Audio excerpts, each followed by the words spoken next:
ফিরাউনের ঘরে একজন দাসী ছিল। একদিন তিনি ফিরাউনের মেয়ের মাথার চুল আঁচড়ে দিচ্ছিলেন। তখন হঠাৎ করে চিরুনিটা মাটিতে পড়ে গিয়েছিল, আর তখন তিনি চিরুনিটা তুলতে গিয়ে বলেছিল বিসমিল্লাহ। ফিরাউনের মেয়ে এটা শুনে ফেলে আর তখন জিজ্ঞেস করে, তুমি এটা কি বলেছো?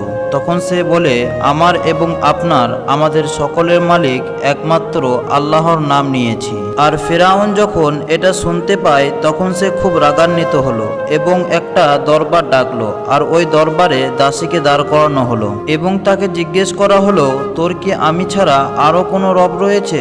তখন দাসী নির্ভয়ে উত্তর দিল, আমাদের সকলের রব একমাত্র আল্লাহ। নিষ্ঠুর ফিরাউন এটা শুনে একটা বড় কড়াইয়ে তেল গরম করে ওই দাসী এবং দাসীর বাচ্চাকে গরম তেলে ছেড়ে দেওয়ার হুমকি দিল। ফিরাউনের নির্দেশে তখন ওই দাসের সামনে তার বাচ্চাদেরকে এক এক করে গরম তেলে ছেড়ে দেওয়া হয়েছিল।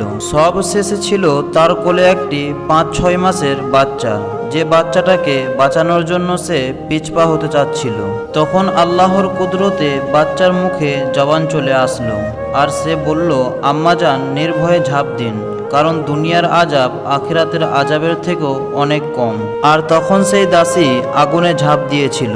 আল্লাহ আমাদেরকে সত্যিকারের ঈমানদার হওয়ার তৌফিক দান করুন, আমিন।